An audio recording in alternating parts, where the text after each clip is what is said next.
নমো ভগবতে বাসুদেবায়। জয় শ্রীকৃষ্ণ। রাধে রাধে। শ্রীমদ্ ভগবত গীতা এমন একমাত্র গ্রন্থ যা মানুষকে বেঁচে থাকার জন্য সঠিক দিশা দেখায়।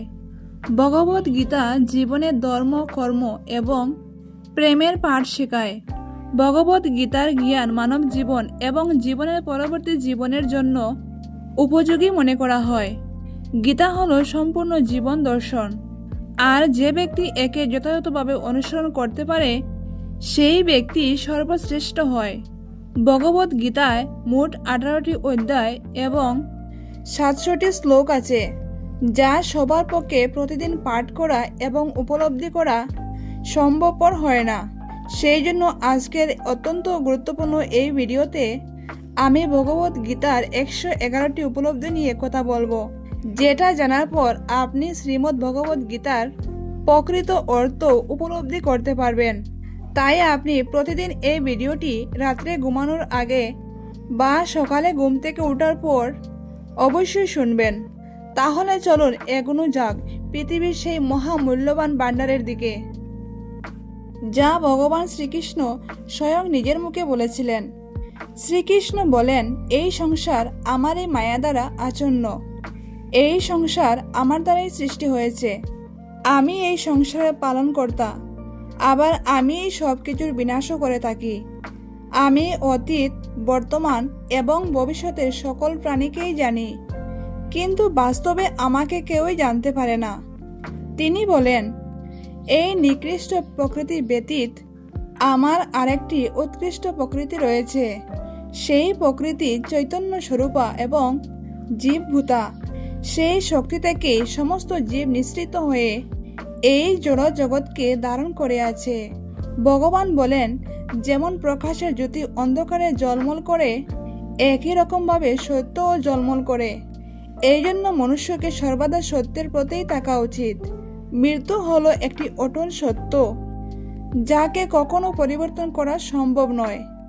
যখন থেকে এই সংসারে নির্মাণ হয়েছে তখন থেকে জন্ম ও মৃত্যুর চক্র ঘুরতে চলেছে। যেভাবে মনুষ্য তার পুরাতন বস্ত্রকে পরিত্যাগ করে নতুন বস্ত্র পরিধান করে, ঠিক একই রকমভাবে আত্মা ও পুরাতন জীর্ণ শরীর পরিত্যাগ করে নতুন ভৌতিক শরীর ধারণ করে। এটাই হলো প্রকৃতির নিয়ম। এই কঠিন সত্যকে মেনে নিয়ে ভয়মুক্ত হয়ে বর্তমানে বাঁচা উচিত। যারা প্রকৃত জ্ঞানী ব্যক্তি, তারা না তো মৃত ব্যক্তির জন্য সুখ করেন, না তো তাদের জন্য সুখ করেন যারা জীবিত আছেন। কারণ তিনি জানেন যে মারা গেছে সে আবার জন্ম নেবে, আর যে জীবিত আছে সেও একদিন নিশ্চয়ই মারা যাবে। ভগবান শ্রীকৃষ্ণ বলেন, মনের শান্তি থেকে পবিত্র সম্পদ এই পৃথিবীতে আর কিছুই হতে পারে না। যে ব্যক্তি নিজের মনকে শান্ত রাখতে শিখে গেছে, তার থেকে বড় ধনী এই সংসারে আর কোথাও নেই। সময় কখনো মানুষের তৈরি পথে চলে না, মানুষকেই সময়ের তৈরি পথে চলতে হয়। একেই তো নিয়তি বলে। জীবন তখন কঠিন মনে হয় যখন আমরা নিজেকে পরিবর্তন করার পরিবর্তে পরিস্থিতিকে পরিবর্তন করার চেষ্টা করি। কর্মই হলো সব থেকে বড় ধর্ম। ভগবান শ্রীকৃষ্ণ গীতায় অর্জুনকে উপদেশ দিতে গিয়ে বলেছিলেন, মনুষ্য কর্ম করার জন্যই পৃথিবীতে জন্ম নেয়, আর কর্ম না করে কেউ ক্ষণকালও থাকতে পারে না। পরিণামের কথা চিন্তা না করে মানুষকে নিজের কর্তব্য পালন করে যাওয়া উচিত। ক্রোধ মানুষকে নরকে টেনে নিয়ে যায়। ক্রোধ করার জন্য মানুষের মন অশান্ত হয়ে পড়ে। আবেগের বশবর্তী হয়ে মানুষ তখন নিজেরই ক্ষতি করে। ভগবান বলেন, মনুষ্যকে ক্রোধ সর্বদা এড়িয়ে চলতে হবে। যতই রাগ হোক না কেন, নিজেকে নিয়ন্ত্রণ করার প্রচেষ্টা করতে হবে। এই সংসারে আজ যা তোমার কাছে আছে, গতকাল তা অন্যর কাছে ছিল, কিন্তু আগামীকাল তা অন্য কারোর হয়ে যাবে। তুমি এই পৃথিবীতে খালি হাতেই এসেছিলে, আর তোমাকে এখান থেকে খালি হাতেই ফিরে যেতে হবে। মনের উপর নিয়ন্ত্রণ থাকা অত্যন্ত জরুরি। মানুষের মন বায়ুর মতো চঞ্চল হয়ে থাকে। এই মনের জন্যই মানুষ কাম বাসনার প্রতি আকৃষ্ট হয়, নিজের লক্ষ্য থেকে ভ্রষ্ট হয়ে যায়। যদি জীবনে সফলতা পেতে হয়, তাহলে মনের উপর নিয়ন্ত্রণ পাওয়া খুবই জরুরি। মনকে নিজের বশে করতে পারলে মস্তিষ্কের শক্তি কেন্দ্রীভূত হয় এবং তার জন্য কাজে সফলতা পাওয়ার সম্ভাবনাও বৃদ্ধি পায়। গীতা আমাদের শেখায়, যে ব্যক্তি নিজের মনের উপর নিয়ন্ত্রণ লাভ করে তার মনে অপ্রয়োজনীয় চিন্তা ভাবনা এবং কামনা বাসনা প্রবেশ করতে পারে না। সে অকারণে ইচ্ছা থেকে নিজেকে দূরে রাখতে পারে, আর তার সাথে ব্যক্তি নিজের লক্ষ্যকেও খুব সহজে জয় করে নিতে পারে। নিজের মনের ভিতরে থাকা খারাপ চিন্তাভাবনাগুলিকে পরিত্যাগ করার কথা বলা হয়েছে শ্রীমদ্ ভগবত গীতায়। তাই জন্য গীতার ১৬ অধ্যায়ে ৭ নম্বর শ্লোকে ভগবান বলছেন, অহংকার, রাগ, কটুর বাণী এবং অজ্ঞানতা এইসব থেকে মনুষ্যকে দূরে থাকা উচিত। সৎ গুণগুলিকে নিজের জীবনে ধারণ করা উচিত। এর ফলে জীবনে পরম শান্তির অনুভূতি হয়। ৪র্থ অধ্যায়ে ভগবান শ্রীকৃষ্ণ বললেন সেই কথা, এই মহাবিশ্বে জ্ঞানের মতো পবিত্র আর কোনো কিছুই নেই।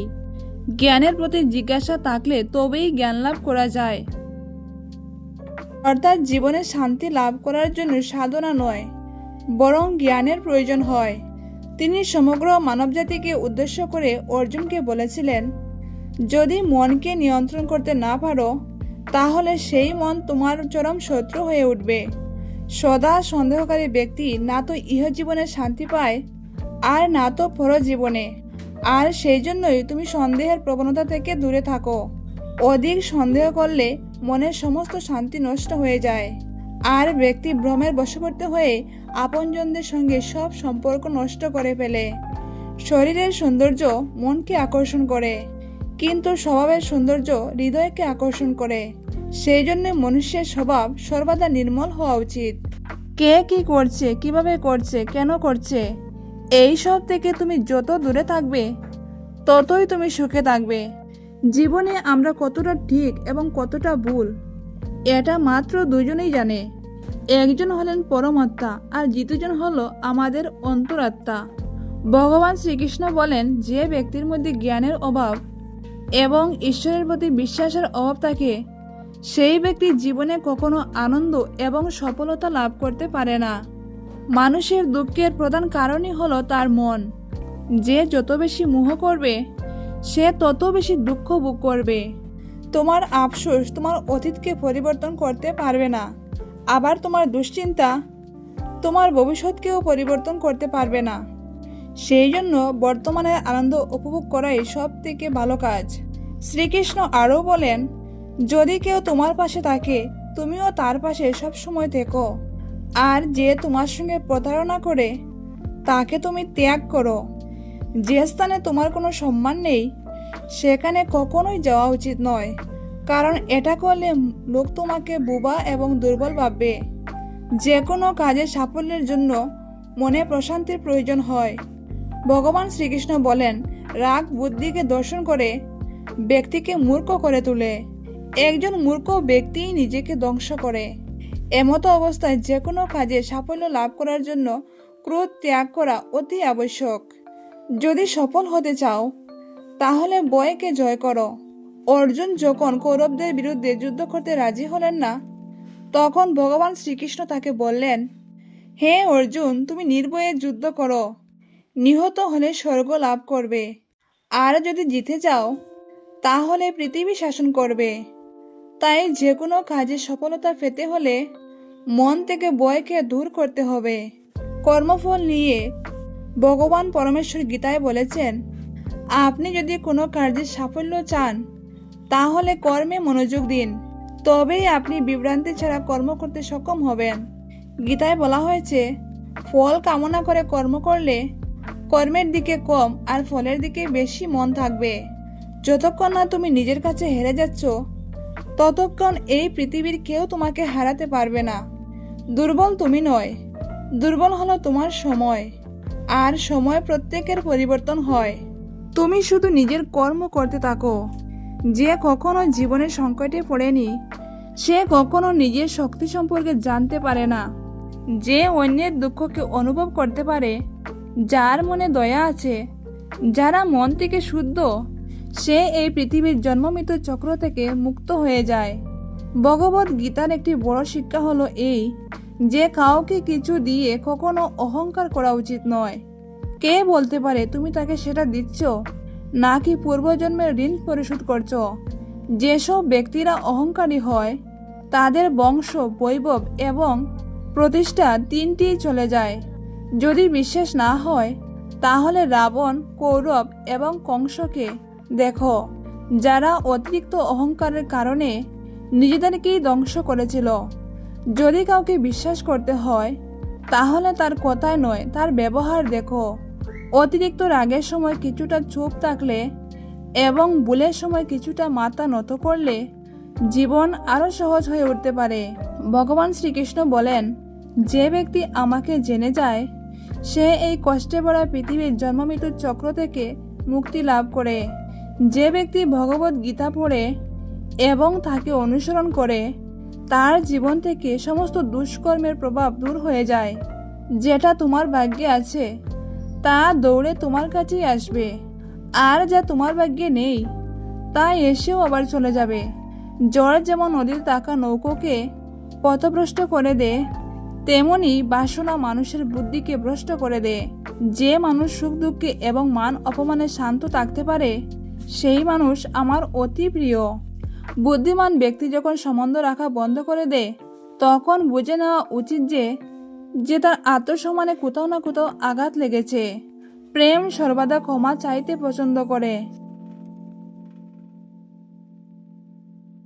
কিন্তু অহংকার ক্ষমা চাওয়াতে অপছন্দ করে। ভগবান শ্রীকৃষ্ণ বলেন, তোমার নাম নয় বরং কর্মই তোমার আসল পরিচয়।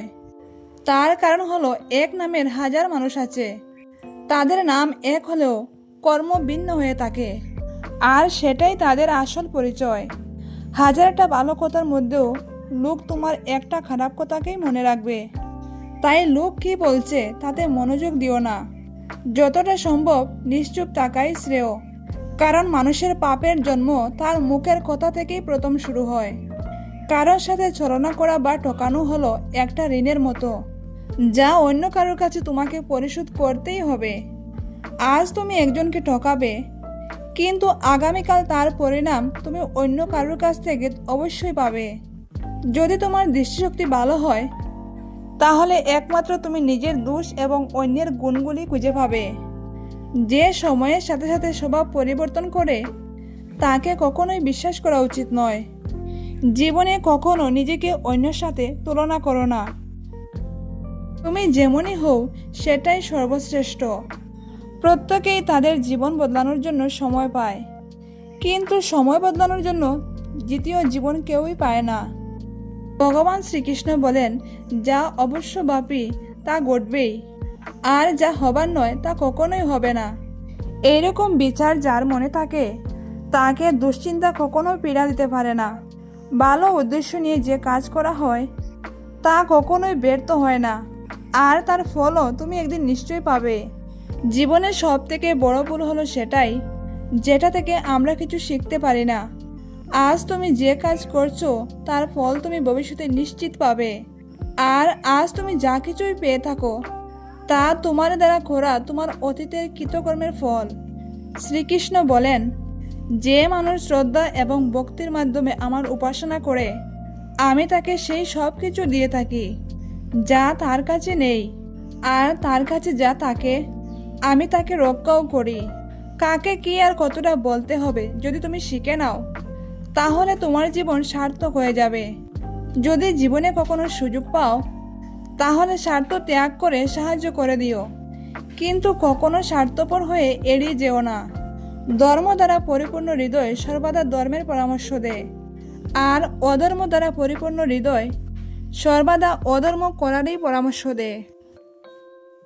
মানুষ এই জন্য দুঃখী নয় যে সে ঈশ্বরের অস্তিত্বকে বিশ্বাস করে না। মানুষ তো এই জন্য দুঃখী কারণ সে ঈশ্বরের জ্ঞানকে বিশ্বাস করে না। সময় এলে সব কিছুই পাওয়া যায়, সময়ের আগে যে কোনো কিছু পাওয়ার ইচ্ছে দুঃখের কারণ হয়ে দাঁড়ায়। যারা প্রেমকে জঘন্য বলেন তারা তো মূর্খ। এই জগৎ প্রেম দিয়েই তৈরি হয়েছে। প্রেমই হলো এই জগতের মেরুদণ্ড। মনুষ্য তার বিশ্বাস এবং চিন্তাভাবনার দ্বারাই তৈরি হয়। যার মনে চিন্তাভাবনা যেমন হয় সেই মানুষ সেই রকমই তৈরি হয়। এই সংসারে ভাগ্যের থেকে বেশি এবং সময়ের থেকে আগে না তো কেউ কিছু পেয়েছে আর না কখনো কেউ কিছু ভাবে। মুখ থেকে বেরোনো কথার মধ্যে সংযম থাকা অত্যন্ত জরুরি, কারণ মুখের কথা একজনকে যা আঘাত দিতে পারে সেই আঘাতের ক্ষত কোনোদিনই পূরণ করা যায় না। শ্রীকৃষ্ণ বলেন, ধর্মের জন্য লড়াই করতে শেখো, অধর্মের শত্রু হতে শেখো, এবং যারা তোমার আপন তাদের জন্য ত্যাগ করতে শেখো। সত্য সর্বদা জলে ভাসমান তেলের মতো হয়। তুমি যদি মিথ্যার জল ঢালো, সত্য সর্বদা উপরেই থাকবে। জীবনের একটি অমূল্য শিক্ষা, খুব আনন্দের সময় কারো কাছে কিছু শেয়ার করো না। খুব রাগের সময় কাউকে উত্তর দিও না। আবার যখন খুব দুঃখ হবে তখন কোনো সিদ্ধান্ত নিও না। যদি কোনো মনুষ্য সমগ্র জগৎকে জেনে যায়, সমগ্র সংসারকে জেনে যায়, কিন্তু তারপরেও সে নিজেকে জানতে না পারে, তাহলেও সেই মানুষ নির্বোধ থেকে যায়। যদি কেউ তোমাকে প্রত্যাখ্যান করে তাহলে দুঃখ করো না, কারণ বাস্তবে সে তোমার মূল্য বুঝেনি। যে সম্পর্ক তোমাকে কাঁদিয়ে দেয় সেই সম্পর্ক থেকে গভীর সম্পর্ক আর কোনো কিছুই হয় না। আর যে সম্পর্ক তোমাকে কাঁদার জন্য ছেড়ে দেয় তার থেকে দুর্বল আর কোনো সম্পর্কই হয় না। সর্বদা শান্ত থাকতে শেখো, তাহলেই তুমি নিজেকে মজবুত অনুভব করবে। উৎপত্ত লোহাকে গরম অবস্থায় যে কোনো রূপেই পরিবর্তন করা যায়, কিন্তু ঠান্ডা হয়ে গেলে সেই লোহাই অনেক বেশি মজবুত হয়ে যায়। কোনো রকম দুঃখ কষ্টের মাধ্যমে তোমাকে এই 7টি গুণ বাঁচাবে: তোমার জ্ঞান, তোমার বিনম্রতা, তোমার বুদ্ধি, তোমার ভিতরের সাহস, তোমার ভালো কর্ম, সত্য কথা বলার অভ্যাস এবং ঈশ্বরের প্রতি তোমার বিশ্বাস। যখন কঠিন সময় আসে তখন ব্যক্তি একা হয়ে যায়, কিন্তু এটাও সত্য যে সেই কঠিন সময় ব্যক্তিকে আরও মজবুত করে দেয়। যে তোমাকে সম্মান দেয় তাকেও তুমি সম্মান দাও। কারো সামর্থ্য দেখে তার সামনে মাথা ঝুঁকানো বীরতার লক্ষণ। তোমার সামনে যত বড়ই কঠিন পরিস্থিতি এসে পড়ুক না কেন, একটা কাজ করবে, নিজের সব কিছু ভগবানকে সমর্পণ করে দাও।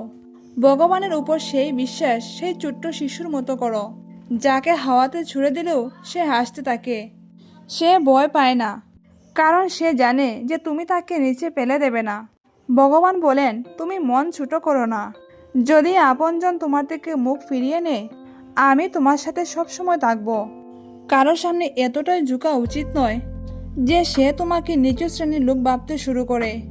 মনুষ্য সর্বদা তার ভাগ্যকে দোষারোপ করে, এটা জেনেও যে ভাগ্য থেকে বড় হলো তার কর্ম, যেটা তার নিজের হাতেই রয়েছে।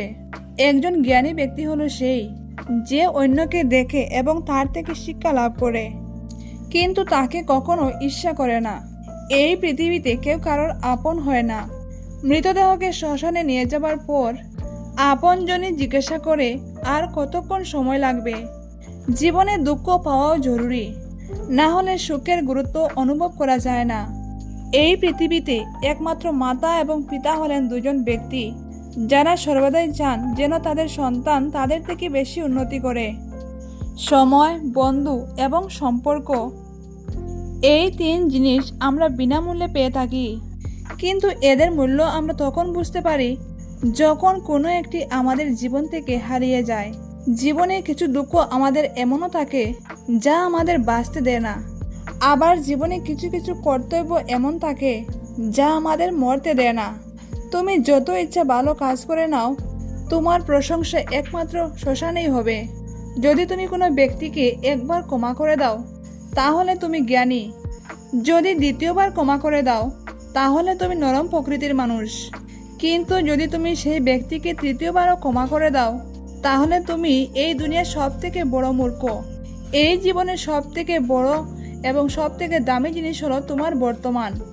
যদি এটা একবার হারিয়ে যায়, পুরো দুনিয়ার সম্পত্তি দিয়েও এটাকে তুমি আর ফিরে আনতে পারবে না। ঈশ্বরের কাছে কোনো কিছু চাওয়ার পর যদি না পাও তাহলে ঈশ্বরের উপর রাগ করো না, কারণ ঈশ্বর তোমাকে সেটা দেন না যেটা তোমার ভালো লাগে। ঈশ্বর তোমাকে সেটাই দেন যেটা তোমার জন্য ভালো। জীবনে এমন একজন থাকাও খুব জরুরি যাকে কিছু বলার জন্য ভাষার প্রয়োজন হয় না, হয়তো তাকেই পরমাত্মা বলা হয়। শ্রীকৃষ্ণ বলেছিলেন, মৃত্যুর সময় যদি কোনো ব্যক্তি আমার নাম করতে করতে দেহত্যাগ করে তাহলে সে আমার পরম দাম প্রাপ্ত হয়। আমি প্রকৃতিতে গর্ভধারণ করে থাকি। ভগবান শ্রীকৃষ্ণ অর্জুনকে বললেন, হে পার্থ, প্রকৃতি আমার গর্ভধান, আমি প্রকৃতিতে গর্ভধারণ করে থাকি, আর তা থেকেই স্বর্গবোধের উৎপত্তি হয়। মানুষ, দেবতা এবং অন্যান্য যোনিতে যে সকল জীবের উৎপন্ন হয়, আমি তাদের পিতা এবং প্রকৃতি হলেন তাদের মাতা। হে মহাবাহু, সত্য, রজ এবং তম এই তিনটি গুণ দেহের মধ্যে আত্মাকে আবদ্ধ করে রাখে। এর মধ্যে সত্যগুণ হলো নির্মল ও নির্দোষ। এই সত্যগুণ আত্মাকে সুখ ও জ্ঞানের আলো দিয়ে আবদ্ধ করে রাখে। রজগুণ আত্মাকে রাগ, তৃষ্ণা, আসক্তি প্রভৃতি কর্মশক্তির দ্বারা আবদ্ধ রাখে। আর তমগুণ হলো জীবের ভ্রান্তি ও অজ্ঞানতার প্রধান কারণ। এই তমগুণ আমোদ প্রবোধ, আলস্য, নিদ্রা প্রভৃতি দ্বারা আত্মাকে আবদ্ধ রাখে। যখনই সকল ইন্দ্রিয় দ্বারা জ্ঞানের প্রকাশ হয় বা নির্মল জ্ঞান উৎপন্ন হয়, তখন বুঝবে সত্যগুণ বৃদ্ধি পেয়েছে। যখন লোভ এবং লালসা প্রকাশিত হয়, তখন বুঝবে রজগুণ বৃদ্ধি হয়েছে। আর যখন মোহ ঘিরে আসবে, বুদ্ধির বিপর্যয় ঘটবে এবং কর্তব্যে অনীহা আসবে, তখন বুঝবে তমগুণ প্রাধান্য পেয়েছে। সত্যগুণ প্রাপ্ত অবস্থায় যদি জীব দেহত্যাগ করে, তবে সে স্বর্গলোক প্রাপ্ত হয়। যদি রজগুণ থাকা অবস্থায় দেহত্যাগ করে, তবে সে পরজন্মে কর্ণী হয়ে মনুষ্য যোনিতে জন্মগ্রহণ করে। আর যদি তমগুণ অবস্থায় দেহত্যাগ করে, তবে বোকা, পাগল অথবা অবিবেকহীন হয়ে জন্মগ্রহণ করে। হে অর্জুন, আমি অব্যক্ত রূপে সমস্ত জগৎ জুড়ে আছি। সমস্ত জীব সকল আমাতেই অবস্থিত, কিন্তু আমি তাহাতে অবস্থিত নয়। যেমন আয়নাতে তুমি নিজের প্রতিবিম্ব দেখতে পাও, অর্থাৎ তুমি আয়নার মধ্যেই আছো, কিন্তু আয়না তোমার মধ্যে নেই। হে পার্থ, গল্পের শেষে সমস্ত জীব আমাতেই মিলিত হয়, আবার গল্পের আরম্ভে পুনরায় তারা আমার থেকে নিগৃহীত হয়। আমি নিজেও প্রকৃতিকে নিজের বশে রেখে নিজ নিজ কর্ম নিবৃত্তে স্বভাব অনুযায়ী বারবার সৃষ্টি করে থাকি। আমার অধিষ্ঠানের জন্যই এই জগৎ প্রসব হয়, এই জন্যই জগৎ বারবার উৎপন্ন হয়। হে পার্থ, যারা অন্য দেবতায় ভক্তিযুক্ত হয়ে পূজা করে, তারাও আমাকে পূজা করে, কিন্তু তারা শাস্ত্রবিধি অমান্য করে। আমি সর্বযজ্ঞের ফলদাতা ও ভোক্তা, এই তত্ত্ব জানে না বলেই তারা পুনরায় সংসারে পতিত হয়। যারা দেবগণের পূজা করেন, তারা দেবলোকে যায়। যারা পিতৃগণের পূজা করেন, তারা পিতৃলোকে যায়। যারা যজ্ঞ ও রক্ষাদের পূজা করেন, তারা ভূতলোক প্রাপ্ত করে। কিন্তু যারা আমার ভজনা করেন, তারা আমাকেই প্রাপ্ত করেন।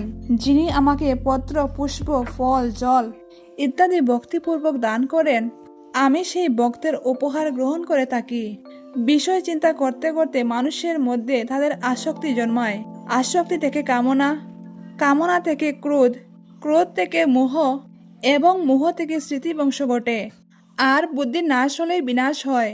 কিন্তু যার ইন্দ্রিয় প্রসন্ন চিত্ত এবং বুদ্ধি ঈশ্বরে স্থিত, তিনি অমৃত লাভ করেন। আর যিনি অযুক্ত, যার চিত্ত ঈশ্বরে সমাহিত নয়, তার আত্মা বিষয়ক বুদ্ধিও হয় না। যার আত্মা বিষয়ক বুদ্ধি এবং চিন্তা নেই, তার শান্তিও নেই। আর যার শান্তি নেই, তার সুখ কোথায়? আমাদের মন সকল ইন্দ্রিয়কে পরিচালনা করে। যখন ইন্দ্রিয় সকল মনের অধীন এবং প্রজ্ঞাবান, যার ইন্দ্রিয় সকল বিষয় থেকে নিবৃত্ত হয়েছে, তার প্রজ্ঞা প্রতিষ্ঠিত হয়েছে বলে জানবে। যেমন নদীর জল সমুদ্রে প্রবেশ করে বিলীন হয়ে যায়, তেমনি আত্মাবান ব্যক্তিতে বিশেষকর প্রবেশ করলেও তাদের চিত্ত বিকৃত না হয়ে স্থির থাকে। এইরূপ স্থির আত্মাবান ব্যক্তি শান্তি লাভ করেন। কিন্তু যিনি ভোগ কামনা করেন, তিনি কখনো শান্তি পান না। যে ব্যক্তি সমস্ত কামনা ত্যাগ করে নিষ্প্রিয় হয়ে বিচরণ করেন, যিনি মমতা শূন্য এবং অহংকার শূন্য, তিনিই শান্তিপ্রাপ্ত হন। হে পার্থ, এই স্থিতিপূর্বক অবস্থাই হলো ব্রাহ্মিক স্থিতি। এই অবস্থা প্রাপ্ত করলেই জীবের আর কোনো মোহই থাকে না। মৃত্যুকালে এই অবস্থা বিদ্যমান থাকায় তিনি ব্রহ্মে লীন হয়ে যান, অর্থাৎ তিনি মোক্ষ লাভ করেন। প্রিয় শ্রোতা বন্ধুরা, আজকের পর্বে ভগবদ গীতা সংক্রান্ত এই আলোচনা যদি আপনাদের একটুকু সমৃদ্ধি করে, তাহলে ভিডিওটিতে অবশ্যই একটি লাইক করবেন। জয় শ্রীকৃষ্ণ। রাধে রাধে।